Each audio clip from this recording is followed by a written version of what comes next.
G'day, listeners. This episode is proudly brought to you by our sponsors, supshq.com.au. Use BWB15 at checkout to receive 15% off and direct shipping.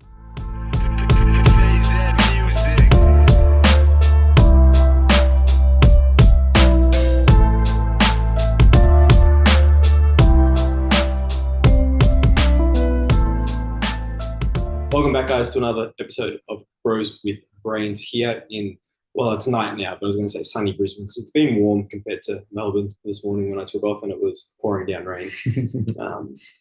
As those that have listened into previous episodes, I get lucky sometimes with like business class. I didn't get it this time. However, I went to the hotel to check in. Never mind that I stuffed up my accommodation because I booked it from tomorrow being Friday and I came up on Thursday. But I got a free room upgrade at the Richards. Yeah, you can't argue that. Yeah, I've gone from just a single bed to like a suite. I'm living the high life on a budget. Not moving back out. This is just what we do, mate. They made the mistake of giving you the key because you're not changing it. No, 100%. I'm never leaving. So I'm the captain now. yeah, I mean, I did put So you have to leave to get food. No, I don't. I did put my business card on as my insurance or whatever. So Ooh, not a good idea. Yeah, counting problems. That's fine. Luckily, he doesn't listen. How did you raid the minibar? Someone had to eat it. Someone else came and helped himself. What minibar? The entire bistro. Yes, exactly right. Anyway, how are we, Ben? Right. At the time of recording, we are now two days out from show one. So yeah, I guess we made it. So Of all things, I kind of guess I did what we set out to do, which was run my business, start my business, prep properly, get into a pretty good condition, keep all my clients happy, and get on stage. Simple. So yeah, I mean, a lot easier said than done. Simple as simple does. But yeah, pretty much. So yeah, to all the clients that are listening, I do appreciate you. There's been, I'm sure, lackluster the last couple of weeks, but I've done my best.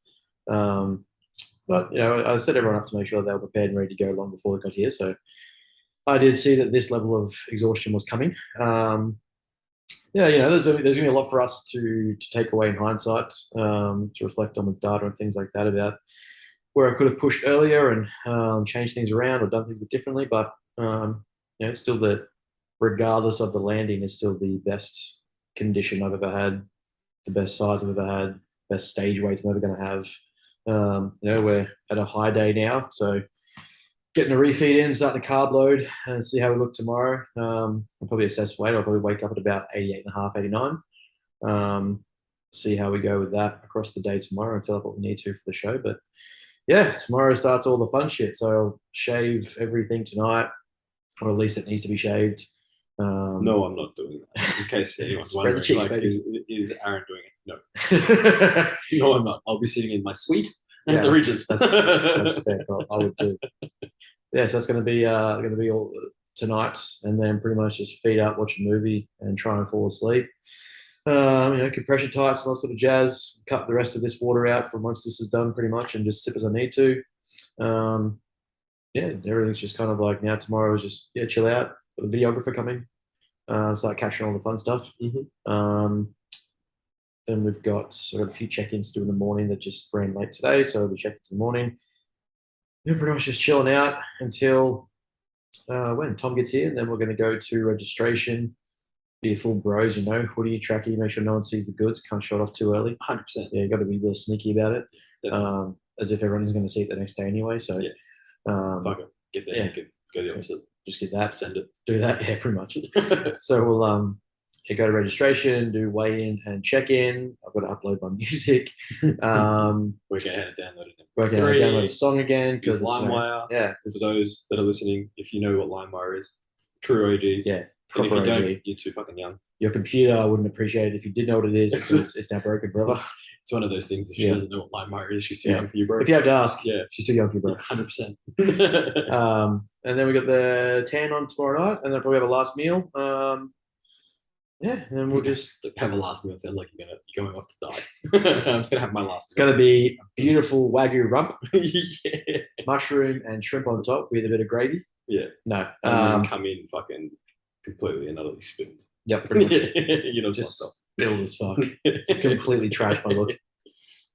Yeah, no, then that's pretty much it. It'll just be wake up Saturday morning, and by the time this is out, it'll be show day.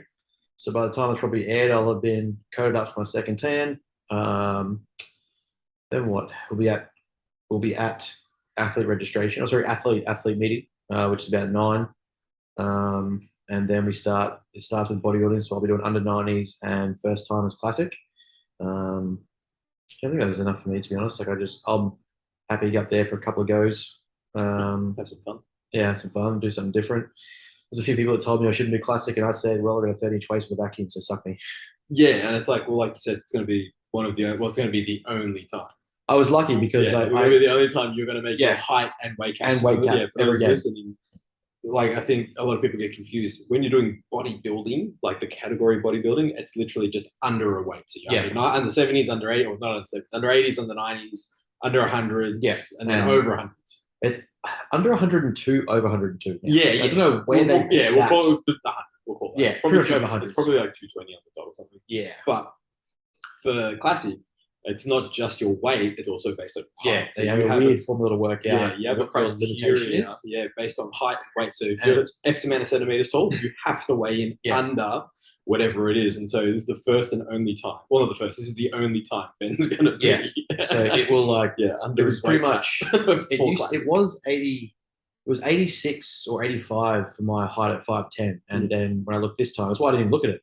And then you were like, "Oh, let me just check what the weight would look." And I was like, "Oh, it's 89.25. Like this has gone up." Yeah. So I'm like, "Well, that gives me a day to load up and not have to pull down to make weight cap and like just potentially atrophy everything and look like shit." Yeah. I was like, "So yeah, you're there. You may as well." Yeah, may as well. Like, they're both under 90s. Yeah, they're both under 90s. It fits well. So yeah, I'll go with both of those. See what the look is like. Maybe come in tighter for nationals.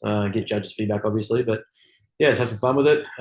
Present a nice routine, present something a bit classic, and then still have a bit of a taper and a good fun X-frame look to have for under 90s, which will hopefully be the last time I'm ever in there.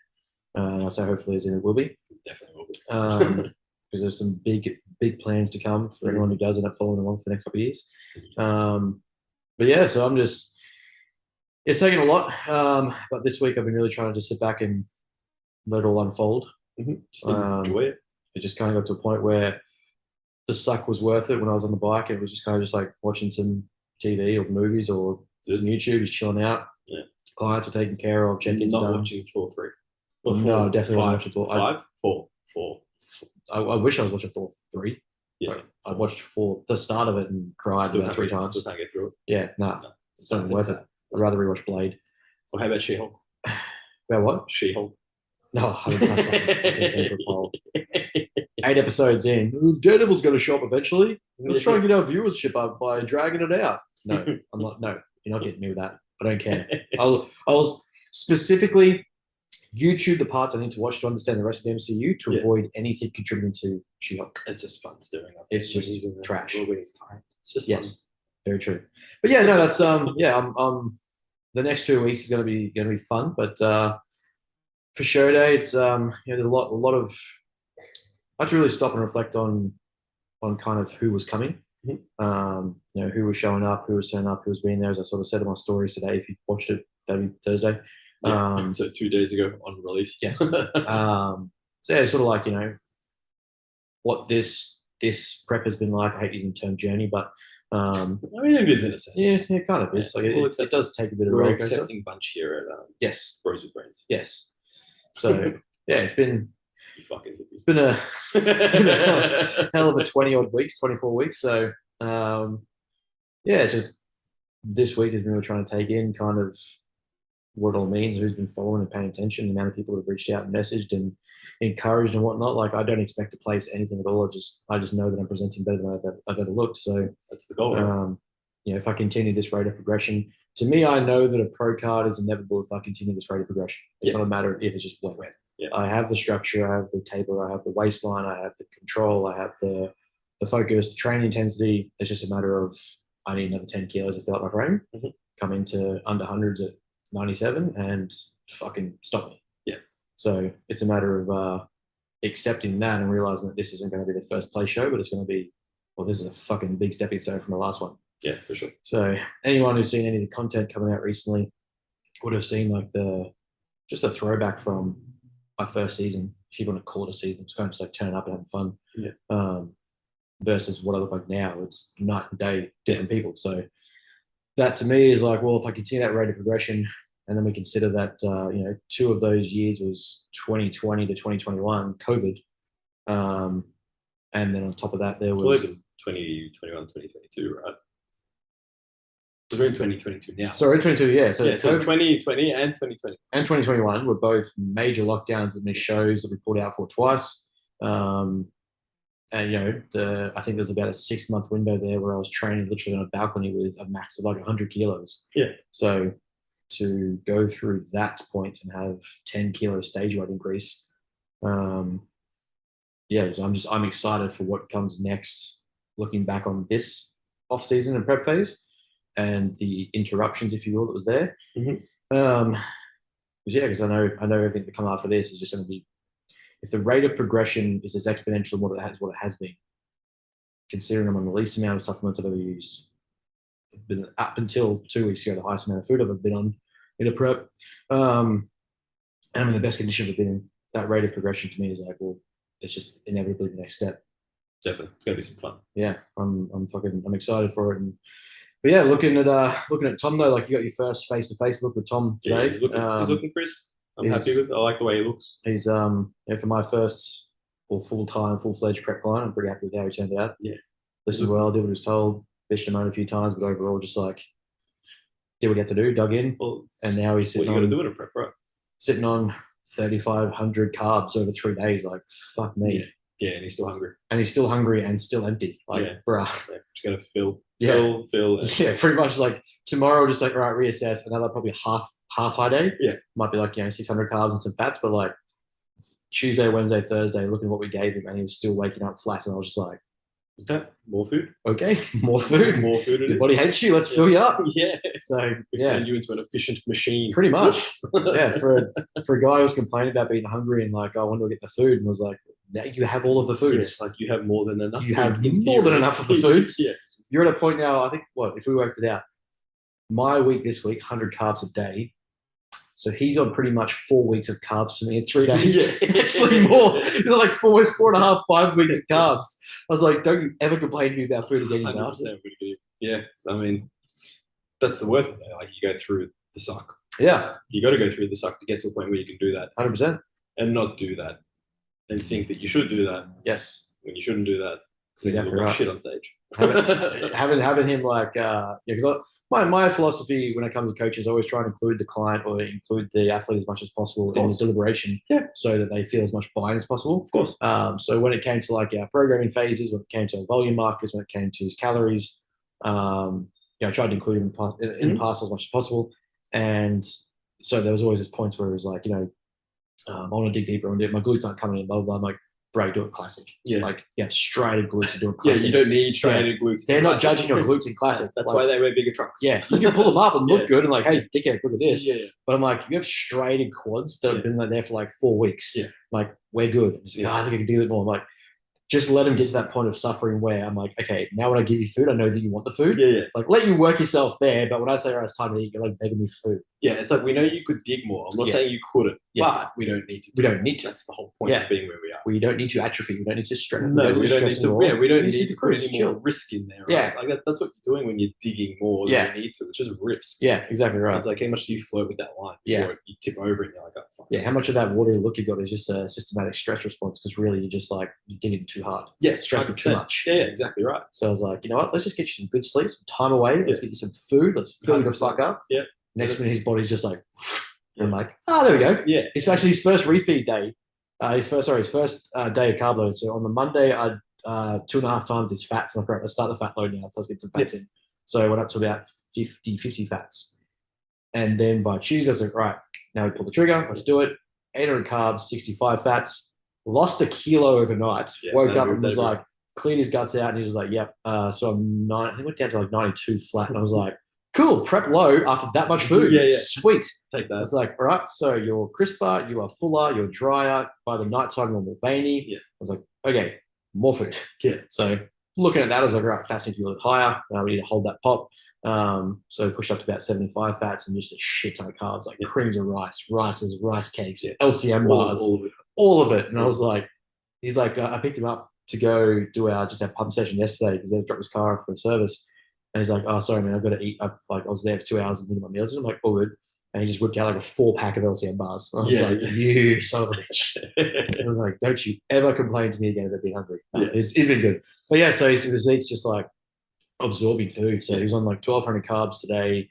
It was actually like I shouldn't have got so excited mapping out someone else's food. Yeah. But I was like mapping it out. I'm just like, you better enjoy every fucking bite of this. Have you been watching your food videos on YouTube? Oh yeah. Yeah. Yeah. Oh yeah. It's still such a weird thing. But it's funny that it's not uncommon. Yeah. Oh yeah. It's so much more common I watch pro bodybuilders who are in their own preps watch people eating food. Yeah. And they're like, I'm watching Eric Electric, whatever. I'm like, so I'm not the only weird one. Yeah, I find that strange. Yeah. Anyway. Man, it was one of my high days. I literally, the ratio of jam to rice cakes was like, I just ate dry rice cakes. So it was just like the texture. It was like I put a little bit like cinnamon powder on there, just simply like just the texture of crunch versus just like potato or rice. I was just like, just enjoying it. Just enjoy this. Like, this is what it's about.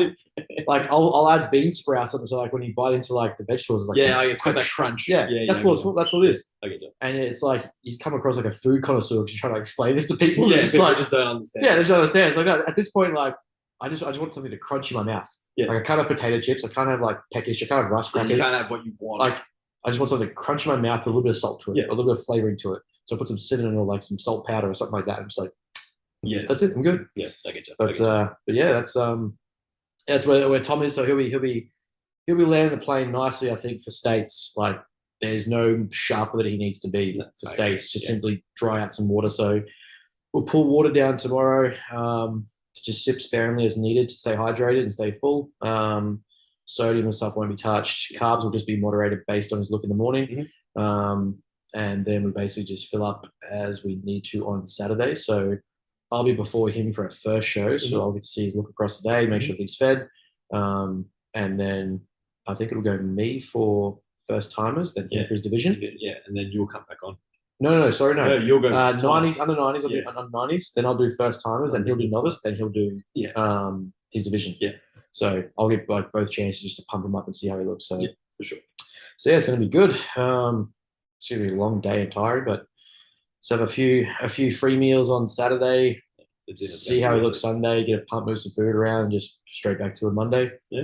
2 more weeks of hell, and then we get fucking jacked afterwards. Yeah. First we enjoy all the food. Then we enjoy all the food, get healthy. Yeah. And then we get jacked as fuck. Yeah. It's gonna be fun. It's gonna be very fun. It's gonna be good.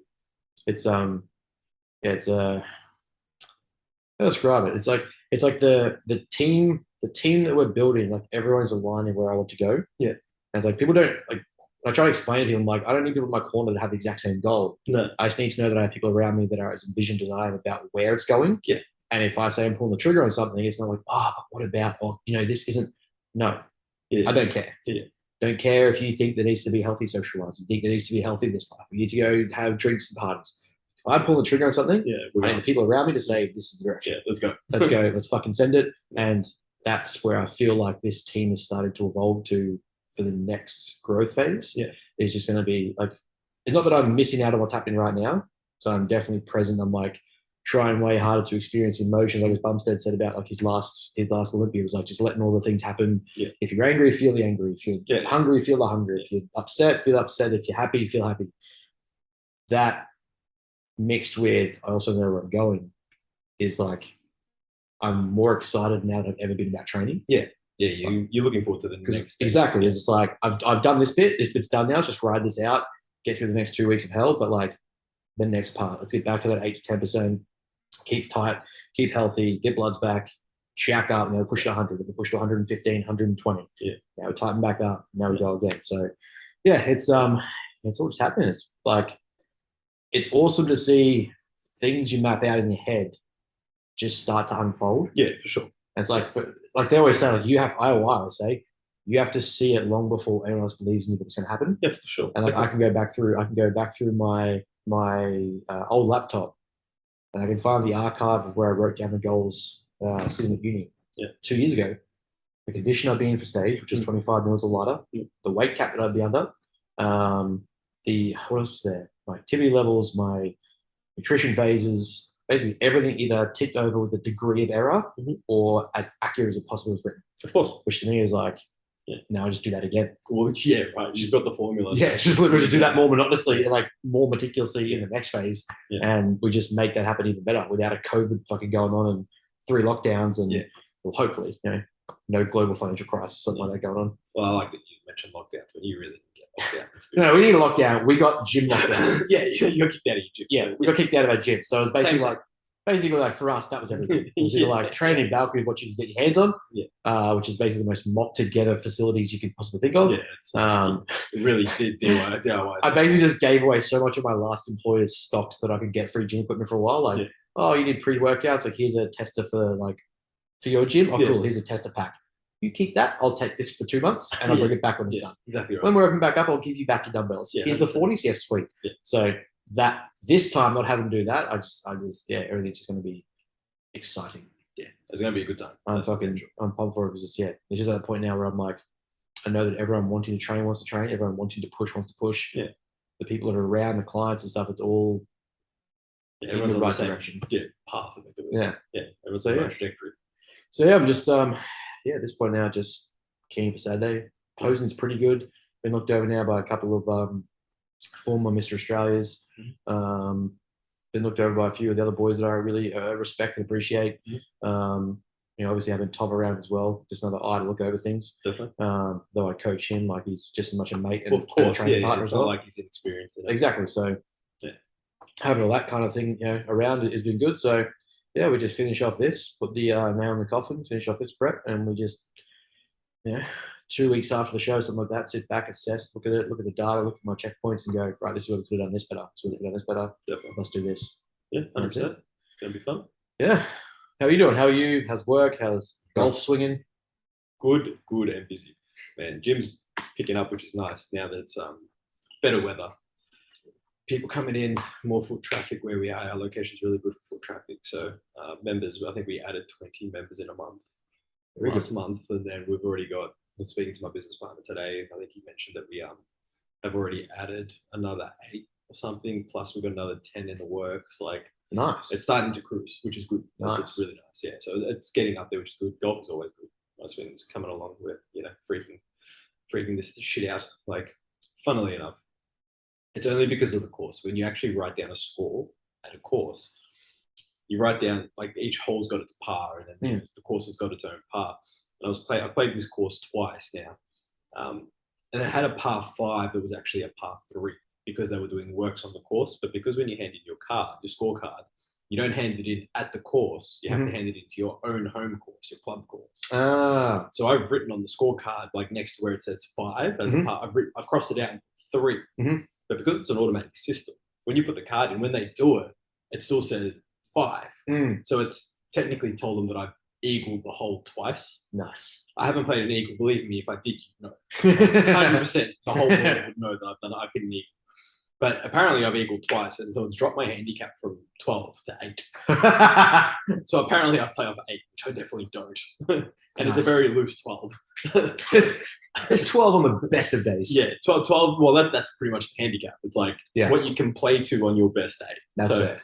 I'm like, okay, I get that because my best round is like 83. So it's only like 11 over, which is a great round. But yeah, I'm averaging 12 to 13. So now my handicap is 8. So it's like I can't play in any like club comps or anything because it says I play off 8. And because you give strokes based on who you play against. Yeah, I'm not doing that because I need the strokes. Yeah, it's 8 plus the ones I missed. Yeah, so every time. So actually 20. Yeah, literally like more 25, like 20. Yeah, 25 over. Yeah. So.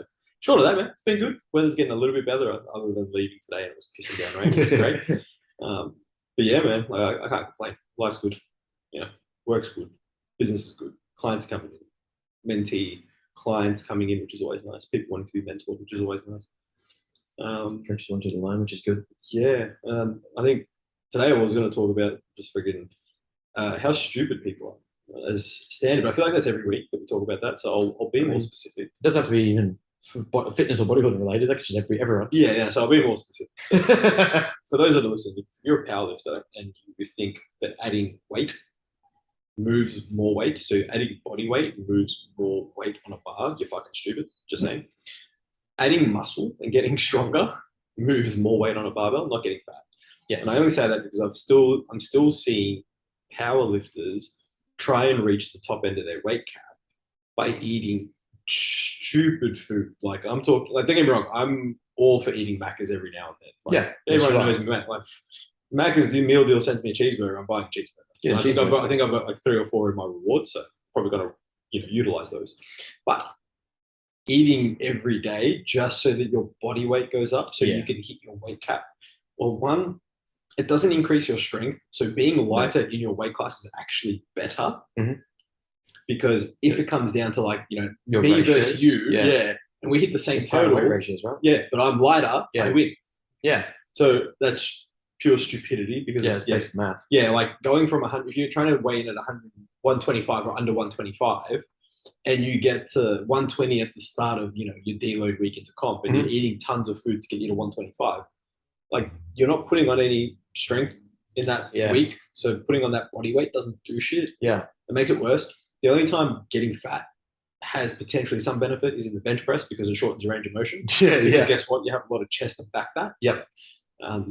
Short of that, you're not moving any more weight. It actually usually makes depth harder on a squat, and it makes your deadlift much harder technically because you've got the stomach in between your fucking legs trying to pick up. On top of that, like trying to breathe and trying to function, like trying to live with increased forced weight, like but not into the potential of it being beneficial growth phase, just the fact you're trying to scoff in food. Your digestion is going to feel shit. Your breathing is going to feel shit. That acute impact it has on your physiology is really, really like strenuous. Like that's putting more strain on the heart to pump more blood around your body for starters, and that has its own downside effects. Like people are just stupid, especially if you haven't done any sort of metabolic capacity work to enhance which again, you're a powerlifter. You're not doing that. Yeah, but be very real. Like a lot of doing that. Yeah, it's like if you want to see the future for you, if that's the way you operate as a loading system, is look at CT Fletcher before he had his heart attack and then after. Yeah, 100%. He changed his entire methodology, and the guy's already a numpty as it is. Yeah. Like he's very old school, bro. Fair enough. They have their tools, but he was going to Macca's spending the same $30 at Macca's in America buys you a fucking lot of food. Buys a lot of food. I mean, $30 here buys you a decent amount of food. And over there, like their value of like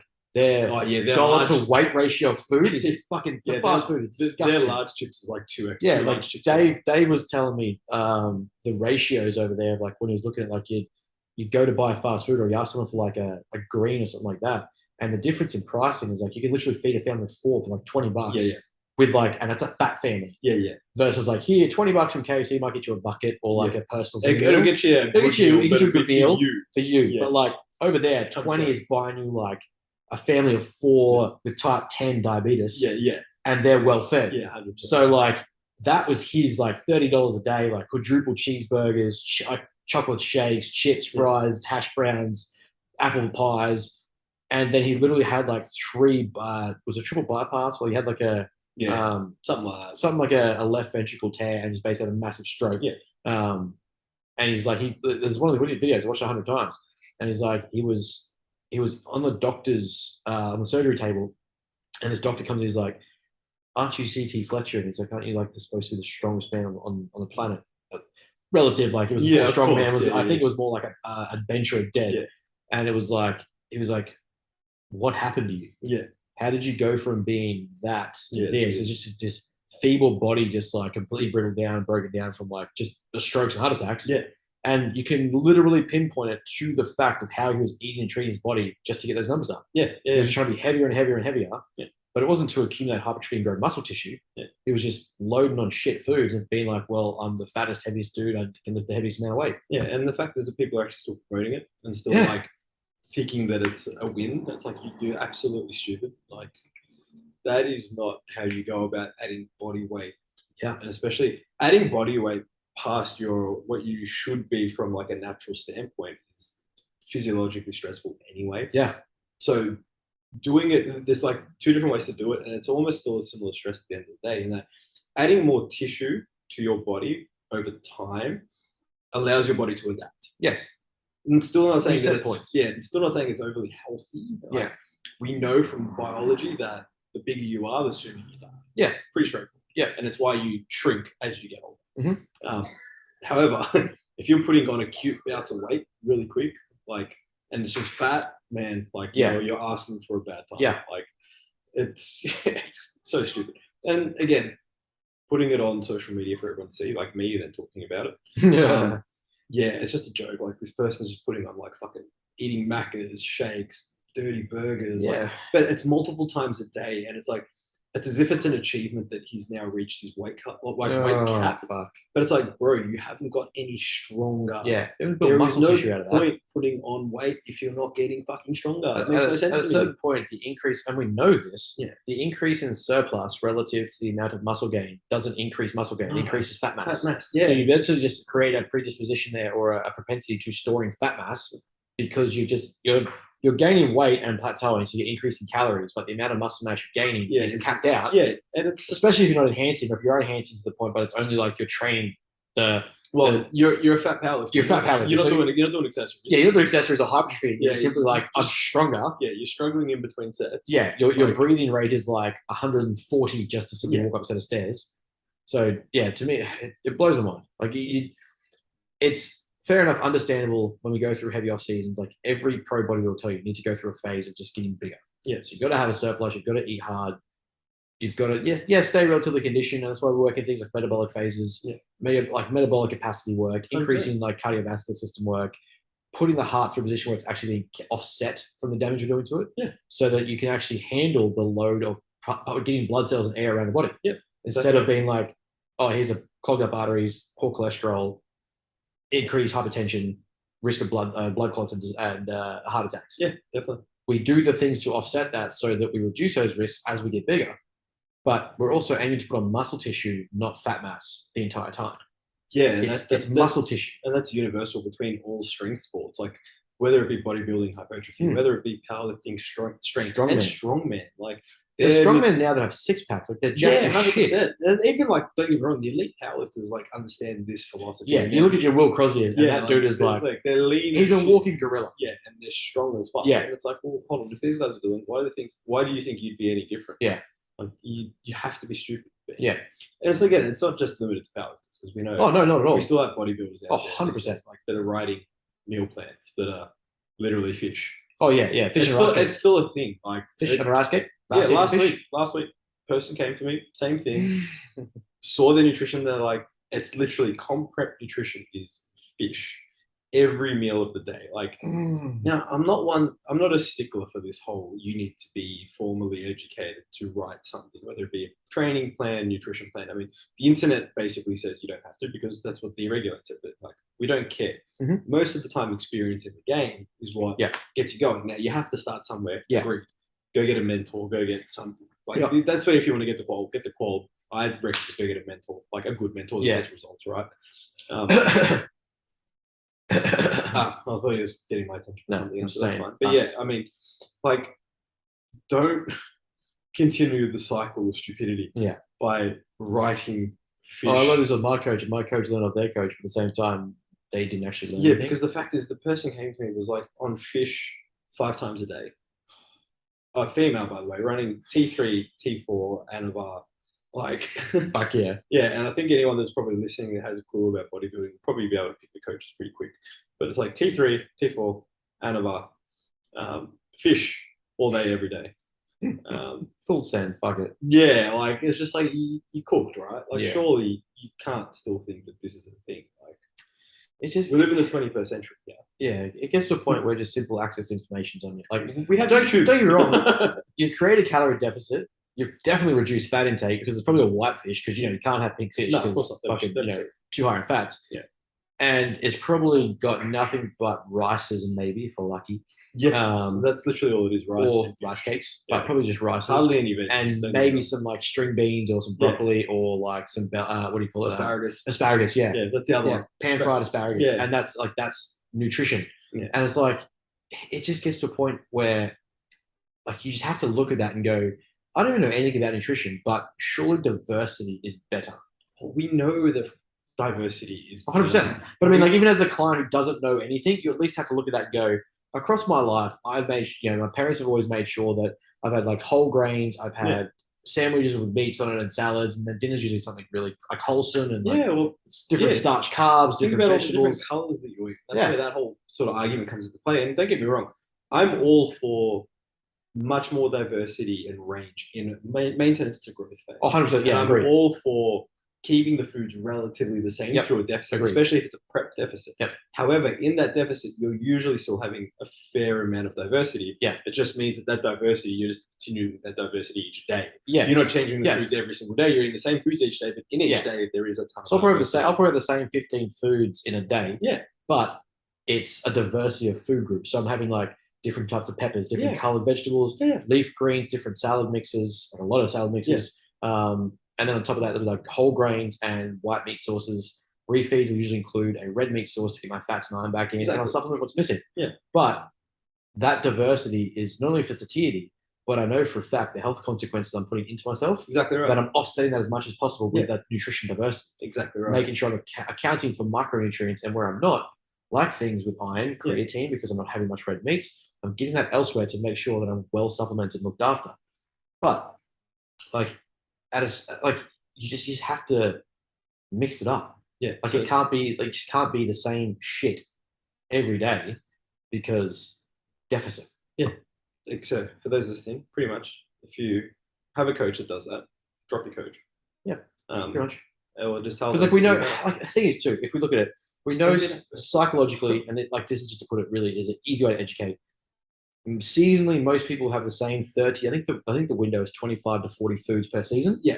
And it'll rotate based on prices, economy, and seasons of growth. Yeah. So even if you modify that degree, every 3 months, let's say per season, you're modifying food intake. That's enough going by the average person to account for gut bacteria, general food diversity, micronutrient coverage, to not get too adjusted or acclimatized to the same micronutrients. So like, if we eat the same seasonal foods across the year, we're missing the micronutrients that come from other soils and other nutrients of those plants and the plant matter and stuff like that. Yeah. So all whole grains. So you're mixing it up to match the season. Fair enough. That covers. But if you're just simply sitting there going, you know what, fish and vegetables, fish, rice, and asparagus. And like, don't get me wrong, in a prep, things will become monotonous. Yes. They have to. Yeah. But you can't become to the point you're actually doing more health damage on top of the health damage. Yeah, that you're already doing by being in a deficit. You're not covering anything. Yeah, like you're in a deficit and you want to cover as much micro and as much micro as possible in that deficit. Exactly. And you can do that through veggies and fruit, which aren't really that calorie heavy. Just saying. So if I see one more fucking bodybuilder trade off 100 grams of broccoli to get an extra 10 grams of rice because I need to fucking fuel for my training.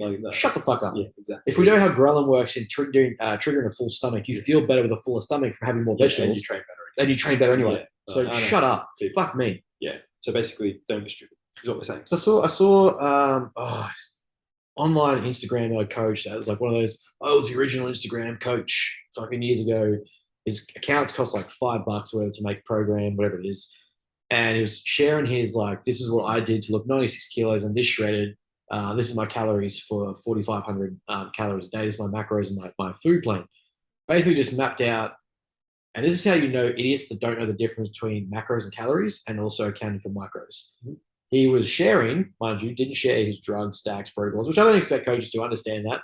But if you're going to try and claim this is what made you that shredded and big at 96 kilos and you're not accounting for that stuff, and then you're going to try and sell this, you're shit. Exactly. But it was meal one was like egg whites and oats, like full bro, 100% eggs and oats with what do you call proteins, just protein and oats, which is delicious. Don't get me wrong, it's good. That's all we get. Then it was like steak and sweet potato. Cool.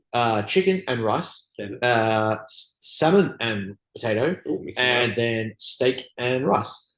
Right. But the best part, that was actually it. And he said the measurements of whatever it was, not a single micronutrient amongst that anywhere to be found, but he's got 4,500 calories. How the fuck do you have 4,500 calories? Meats and rice. Yeah. Fill 4,500 meats and grains. Challenge accepted. That is to get 4,500 calories and actively avoid nutrients. Yeah, it's a good effort. That's impressive. Yeah, it's a good effort. For me, because firstly, for me, 4,500 at this point isn't filling. I can smash 4,500 like it's my day's job. Yeah. By halfway. Yeah. This guy is claiming in a growth phase that he's actively hitting that. So it means he's lean. Yeah. And to be lean, that's telling me that, okay, you're at least still holding a condition, you're in a deficit. Mm. So you're either taking a lot of gear to offset the surplus. Yeah. So you're lean gaining, or you're actually not eating that much food to the point that you're full. So if I was that hungry, I'd be having the vegetables. 100%.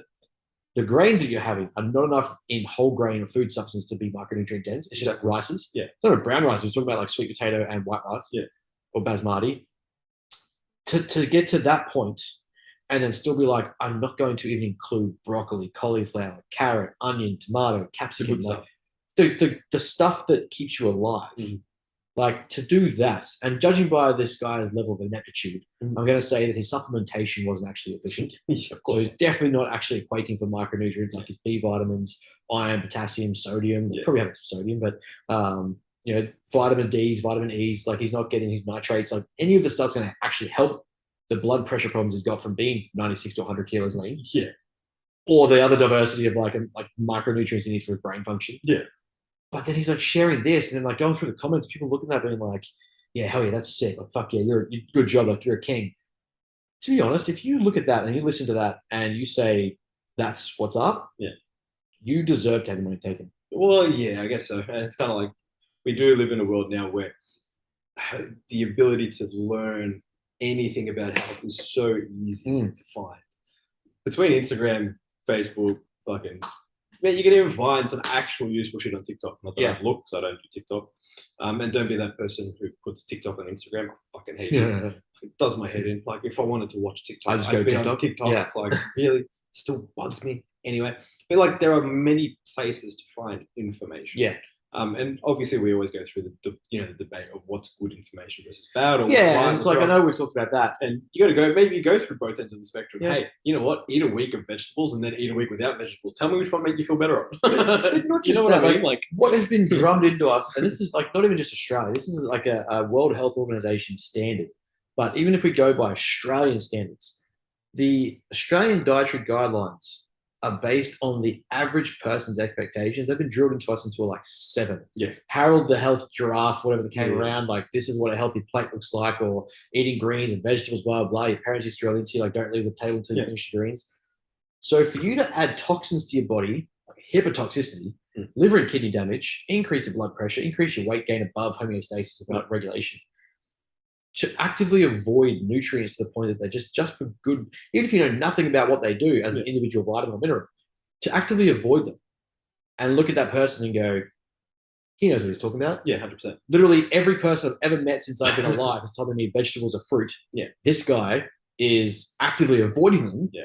Looks like his blood pressure is about to shoot up to the point he's going to pop from his eyeballs. Yeah, 100%. But he's lean, so he must know what he talks about. Yeah. Like to that degree, I almost say it's your own fault. Yeah, I agree. Because there's just too much info. Yeah. You just simply have to look up Australian dietary guidelines, fruit and vegetable standards. Well, we have to put something 5 and 2. Yeah, you got to put something back on the client or the person that's acquiring. Like 100%. You're a human, you're an adult. You are an adult at this point where like if you haven't heard the 5 and 2, and that's just simply 5 serves of veg, 2 serves of fruit. Yeah. Fucking skin on apple, bananas, berries. Get a punnet of berries. It is like literally $2. Still my recommendation to all my clients. 5 and 2. It's literally 5 veggies, 2 fruits. Pretty straightfull. Don't weigh it. Don't worry about it. The whole 750 gram total. Like, that's one way to go about it. 5 full veggies, 2 full fruits. Yeah. Skin on where possible. That's it. Sorted. Done. You're done. Just you covered. Walk past Coles and see a punnet for $2. Yeah. Blueberries or strawberries or mixed berries. Literally go nuts. Enjoy them. They're tasty. They're fucking good. They're satisfying. And like the calorie per bite is so low. Yeah.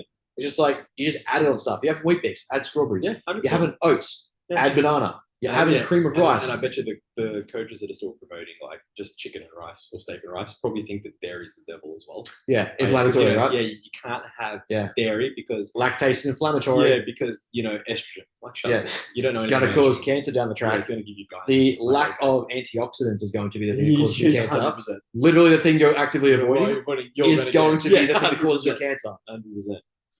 All right, let's get into some questions, I reckon, because we've got a few to get through, apparently. Oh, gee. Apparently people like us. Let's see, where are they all? What do we got? So, I basically put up the most idiotic nutrition advice you have heard. And then plus the usual question. So, if you're trying to lose weight, you should never, ever eat more than 1,200 calories a day. I mean, it'll work. I mean, yeah, in theory. It's not bad advice. It's not the worst advice. I've heard much worse. You would if you're not losing weight on 1,200 calories, there's a problem. Yeah. Like, We'd have to actually The identify. only thing is, if you're though, having 1,200 yeah, calories. if you're having 1,200 Yeah. calories, there was that study done where the researchers actually started doing the breathalyzer test to test amount of calories in blood, blood per cholesterol, calories per blood millimole. Something like that. It was something like that. The oxygen that was Yeah. basically telling them the calorie, and it was like the woman was tracking her food, or like the participants, and then when they got there, it was like, oh, you said you're only having 1,400 a day. This indicator says 3,500 in your system. Yeah. If you're doing this times 7 times 365 for 10 years, like you're gaining obesity. Yeah. So yeah, I mean, if you can actually stomach 1,200 calories for 10 to 12 weeks, you're going to be lean. Yeah. You're lean as fuck. 100%. So while we do not endorse just 1,200 calorie diets for the sake of it, I mean, sometimes you will have to go down to 1,200 I had calories this depending on what conversation. it is. I had this conversation with you the other day. Yeah. Someone reached out to me about one of their clients, and like they were hesitant to pull down their food. And I was like, look, understandably, I know we have like our guidelines and stuff like that, but this is where people aren't textbooks. Exactly To a right. certain degree, if someone's weight isn't budging in their natty, you either increase their output or you decrease their food, increase their sleep or their sex drive, do something like that, alleviate stress, cortisol potentially, get them to rest and recover more, or you fucking pull down food or increase output. Yep. Or 100%. dabble with the both. Simple. Carbs make you fat. Keto for weight loss. Fuck. Yes, because insulin's bad. Yes. Insulin spikes lead to fat somehow. Yeah, apparently it shuttles in fat, which it's not how it works. Funnily enough, you actually have the same type of insulin response from eating protein. Yeah. So, I was going to say, they literally tested not too long ago, or released a study not too long ago, that beef and whey isolate had a similar response to insulin. Yeah, it's the as same insulin white bread. Yeah, 100%. They're about the same. It's an acute response. The problem is it's when it's a chronic response. Yes. That's when, for anything, that's when we start to worry. So yeah, eat carbs. Carbs are good. Junk food will not make you lean. I mean, we have the Twinkie study. Well, we also have the Supersize Me. Yeah. Like when he basically went on a Macca's diet for 30 days. Because he did the Macca's diet to get fat, jacked, and then he did the opposite. Yeah. I can't remember. I just know Supersize. Yeah. I can't remember what the other way was. Yeah, but then there's the guy. This was originally how I got exposed to calorie tracking. The guy, there was someone years ago in America, and he just decided after a bit of research, he was like, I'm going to decrease my health risks by eating just Twinkies, but maintain the calorie intake I need for a deficit. Well, yeah, that's literally what the Macca's guy did. And literally he just basically ate what he needed to survive on Twinkies. Yeah.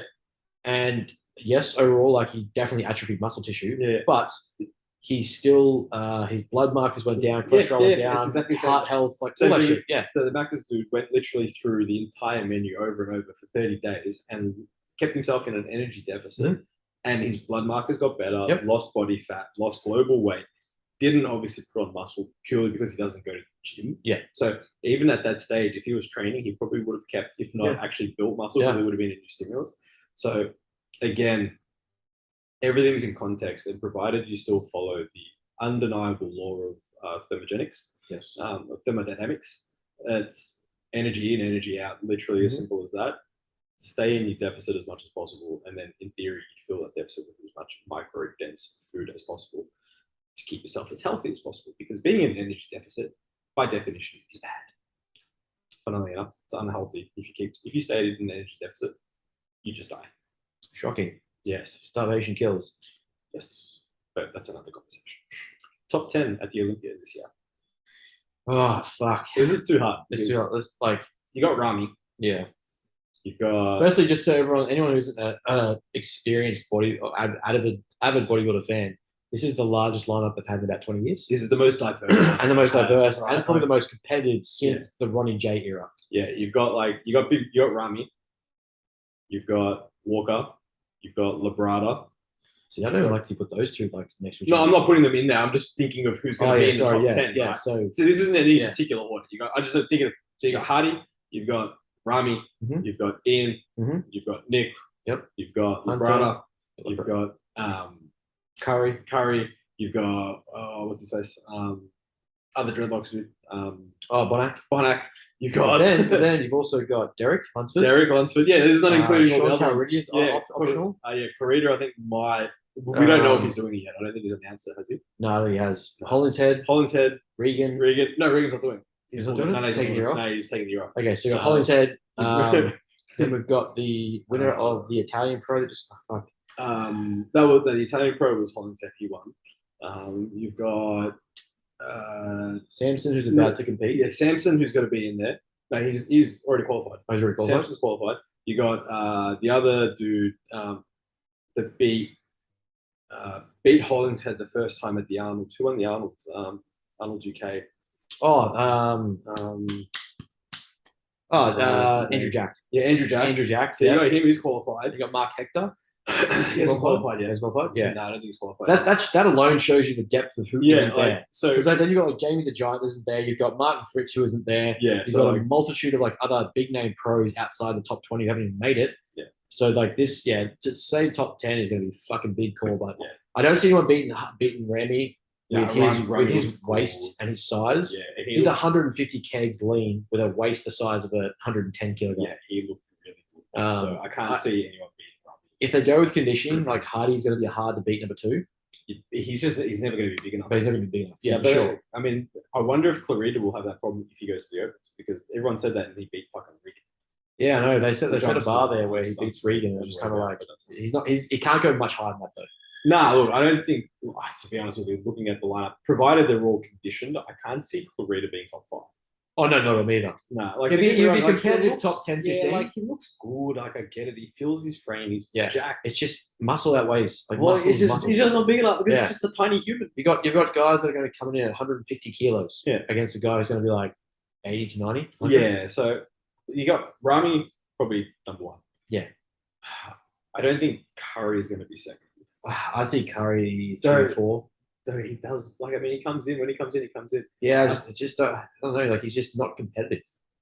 Well, I mean. Well, he's relative. But I mean, like, once he won Olympia on a very empty year because he turned up. Yeah, I feel like we agree that probably Ramy's going to be to win. But, like, anywhere between 2 and 10 is so. Oh, yeah, it's definitely like. It's kind of like, you got Hardy. You got Labrada, who's looking phenomenal. Yeah, he's looking sick. He looks so. You got Walker, who's back with Jensen, so and his waist is already pulled in. Yeah, it's going like crazy. Tight as ready. Yeah, like Ian's looking. Valier's looking good. insane. I still don't think Valier is going to go top 5 as much as I think it'll be 7. Yeah, give it this. Look, if he can get 6, he's won. If he gets a place higher with this depth of competition, I think he's improved. Yeah. But then you've got Samson who's coming in at 330 pounds lean. Yeah, Samson. And he's going to tighten up to like a high 280. Jack's going to turn some heads. Jack, if he can come lean, I don't think if he brings a condition of Arnold's, I don't think he's competitive in the top 5. Yeah, I feel like he'll be interesting. He needs to come in peeled. Yeah, you got you said Samson, you got Jack, you got like Hollingshead. Yeah, Hollingshead's going to be top 10, but I won't see him being. I can't see him cracking top 5. Yeah, no, he's not first call out to be second. Lunsford's in the mix. He's the dark horse guy. Yeah, like if he's not having to pull down the 30 pounds to make weight for the 2-on-2, I think he's going to be very competitive. Yeah. And he's going to be actually healthier looking and fresher because he's not having to grain it out. Yeah, it's going to be a tight top 10. But I think we can all agree that Ramy's probably going to take it. Yeah, Ramy, and I see like if they're sticking with the conditioning thing, which is why they picked Sean Carridia. Yeah, I see Hardy be number 2. Yeah, because it's just sheer mass of Ramy's going to outsize him. Yeah, Hardy has to be number 2 if they're going with condition because it's just disgusting to lean. Yeah. And then from there, it's like upwards of who comes in, who turns up, who's shredded. It would be between like Curry. Well, if you go by last year's stance, it would be between Curry, Walker, and Labrada. Yeah. Yeah. So, and then from there it goes up to Valier, Hollingshead. Yeah. Bonac. Oh, Bonac, sorry. Yeah, Bonac. Again, Bonac if he puts his legs back up. Yeah. Like he looked good in his last comp. So I think he qualified him for the year. It's just going to be a simple matter of the condition of everyone from 3 upwards. Yeah. So fucking at this your point, guess is as good as ours, by the way. At this point, if you're able to crack top 5, you've improved 100%. Trend is poison. I mean, we talked about it last week. It is in a sense. It's really neurotoxic. So everything in moderation. Like I don't mind the use of trend from a muscle degradation standpoint. The research would show you don't need much. Literally 50 to 100 milligrams total per week, and that's a mandate. Again, it's not a suggestion, obviously, not doctors yet. But yeah, I mean, it kind of is shit to use as anything else in most cases, I would think.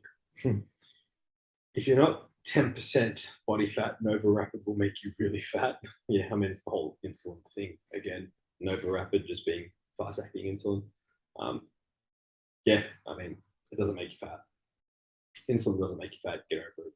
For everyone that thinks insulin makes you fat, it doesn't.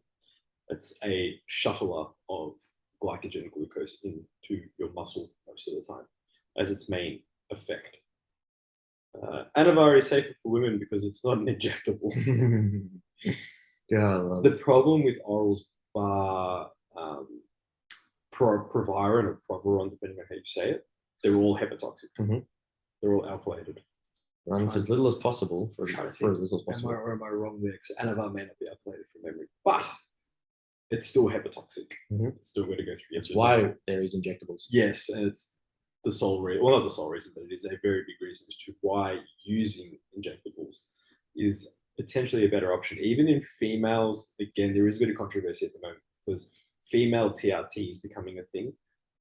We don't know the side effects yet later down the track. When I say female HRT, TRT, no. Well, that's the research that we have to go off, right? Yeah.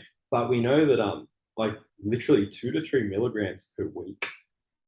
I don't know how you pin 2 to 3 milligrams per. I was really trying to think about it the other night because it had me had my brain thinking. I'm like, how do you? It's interesting.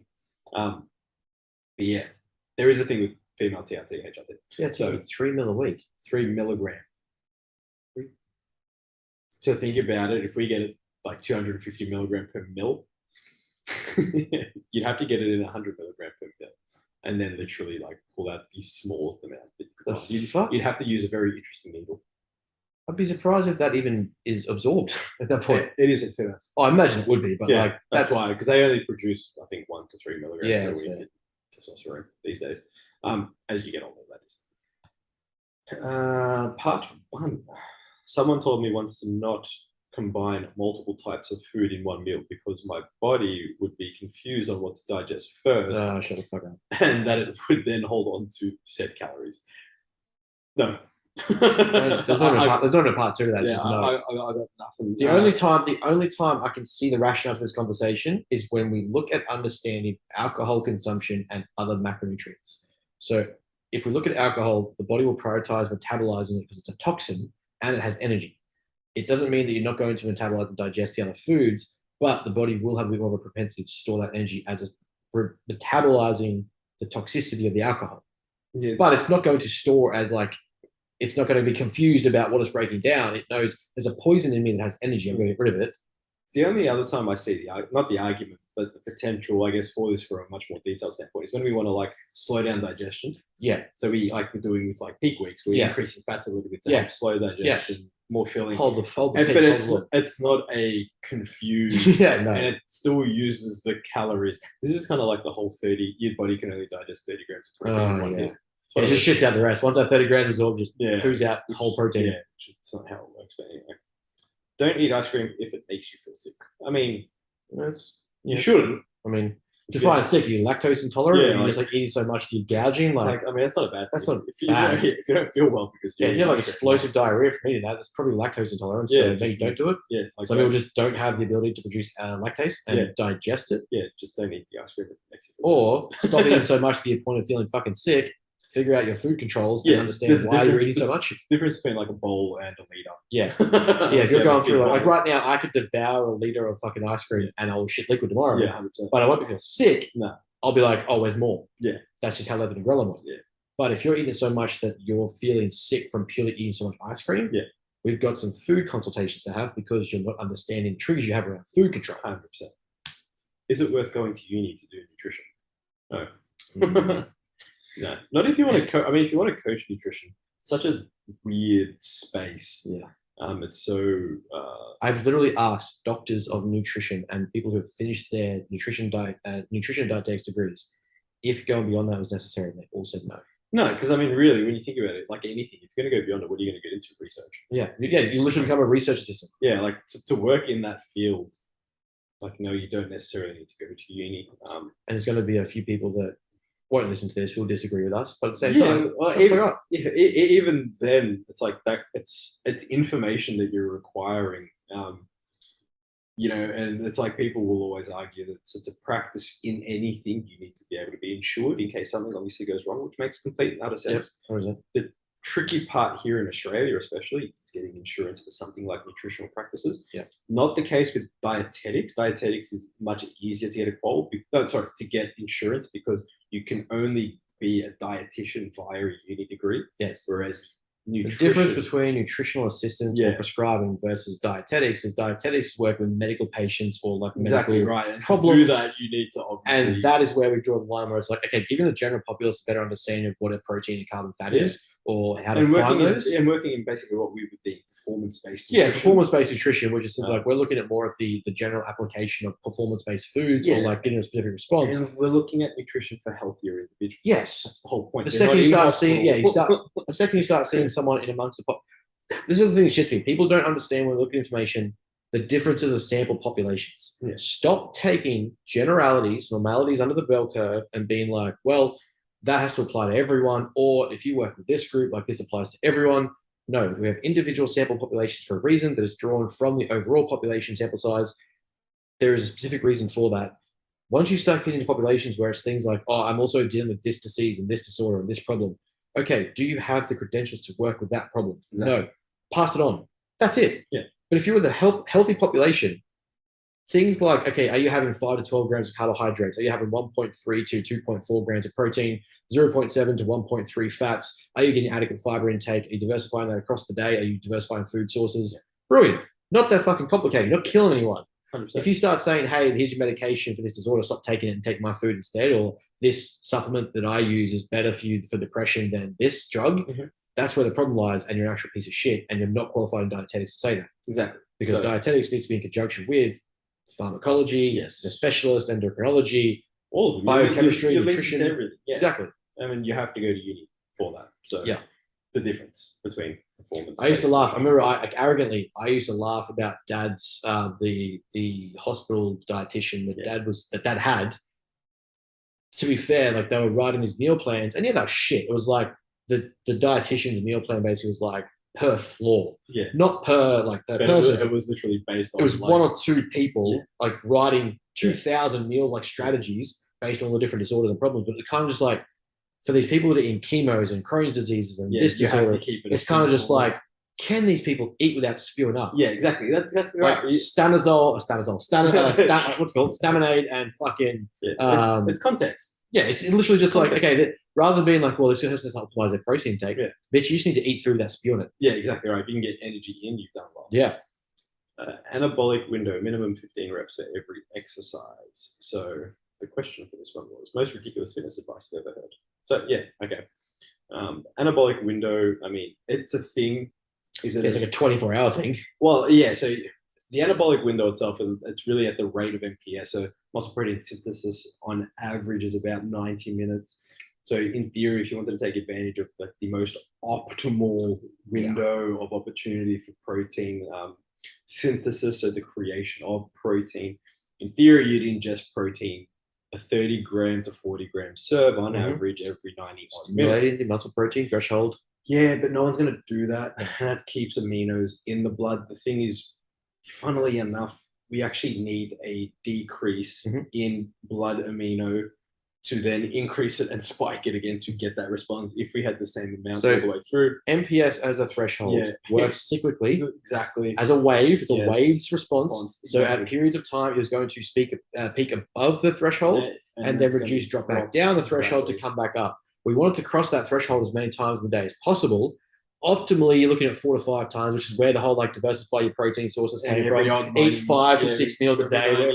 It's those times where the bros kind of got it right, but also was like, you kind of got there, then you fucked it. Yeah. And then it became like, well, if I just have smaller meals 5 to 6 times, thermic affect the food, blah, blah. But it's a wave and a trough, straight line threshold.